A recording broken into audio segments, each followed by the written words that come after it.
When I see this man, his name na Professor Attahiru Jega. He was the INEC chairman that championed the election of 2015 that saw a transition from the APC to the PDP. Now this man run that election.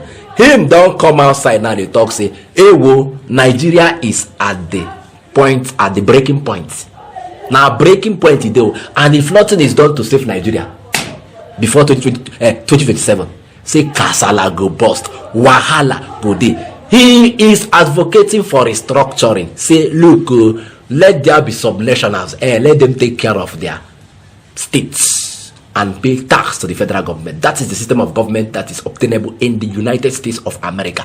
Now, their democracy will they make use of, their system of government. Now, will they make use of? So, why we can't copy half, leave half? Make it copy everything together, which is subnationals to be independent. Pay tax to the federal government. Now, wait till him come around like the talk. Say, restructure this country now that you still have the time. If not, it will get to a point. Even if you talk about restructuring, everybody go on go their separate ways. May why you go and do it now that you still have the time? I beg, I don't want to talk too much. Help me listen as Attahiru Jega talk this thing where I tell Nana. When we come back, we have some discussions. We'll watch. Restructure Nigeria before 2027. That's the call from former chairman of the Independent National Electoral Commission, INEC, Professor Attahiru Jega, to leaders in the nation. Professor Jega, who described Nigeria as a failing state, adds that power devolution to the subnationals has become critical for the nation to develop. This formed part of his recommendations for safeguarding Nigeria's future at the maiden combined convocation lecture of the Bauchi State University, Gado, while slamming the political leadership for what he described as reckless spending and abuse of power. The former INEC boss lamented the high cost of running the presidential system of governance in the country, which he says has become defective. I have a section in the paper where I have clearly delineated with statistics to show how lack of these values and orientation, how bad governance, and how lack of good leadership actually is pushing Nigeria towards becoming a failed state. As I have said, I don't believe Nigeria is a failed state, but I think we need to realize that Nigeria is a failing state. Nigeria is a failing state.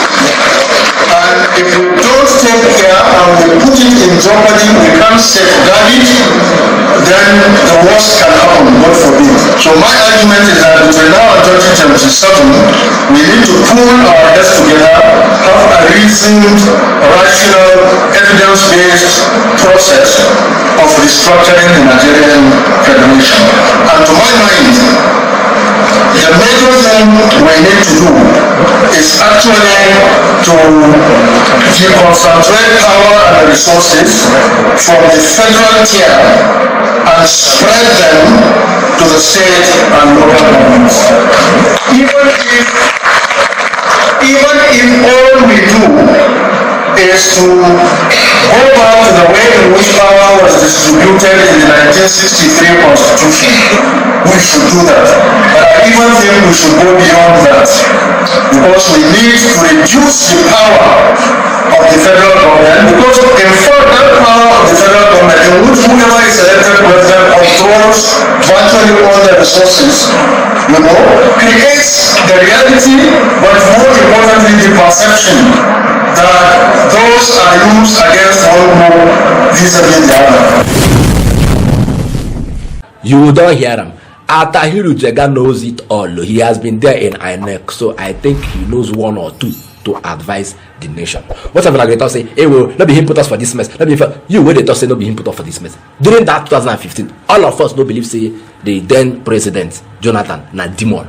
They painted the picture of a demon in Jonathan, and majority voted for Buhari to become president because he came with lots of promises. So, hey, we will fight insurgency. Hey, we will make the country better. Everybody fed him for it because why? He was the one time what do they call him, head of state. So he has what it takes as an army man to secure the country and make the country better. So we fell for it. And you fall for it now. So nobody should blame Attahiru Jega for what happened in 2015. You wey dey even watch me, you know vote Buhari. And also he been, so him don't come and I can't talk the truth. I beg, restructuring I go save this country so that everybody go to hold their state government accountable. We go no say, government is only paying tax. Your government, your state government is only paying tax to the federal government. So they don't have any excuse. Well, our our federal allocation was denied. Well, they are marginalizing us. They did not give up because we are in the opposition. No, those kinds is no go day again. The government at the center will be weak. President no because they command everybody anyhow. They will not have too much power in the Supreme Court to decide who becomes governor or who they will throw out from the seat and replace. Oh, now they hear me. Very simple. Restructure this country. The solutions to saving this country are very simple, and we all know them. But we're not going to do them because those that are there are benefiting from it. So they don't want to do anything.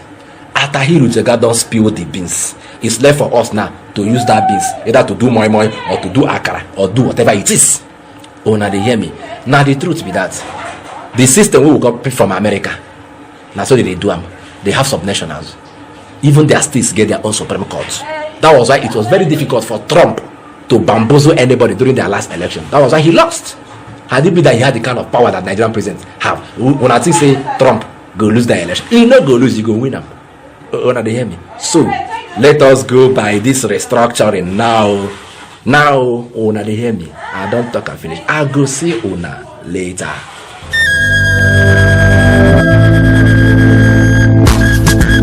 For centuries, the Ijele has been a revered masquerade in Igboland, a predominant tribe in southern Nigeria. The Ijele is a grand spectacle that commands respect, awe, and celebration. Today, Innocent Vehicles brings you the Ijele in a new form.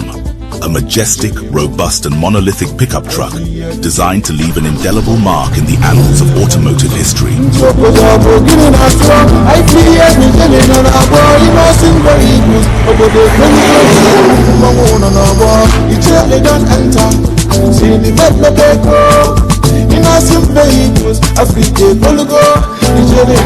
The Innocent Ijele is equipped with a powerful 3.0 L-turbo engine and 4WD to conquer any terrain with ease. Make way for the Innocent Ijele, Innocent Vehicle, the pride of African roads.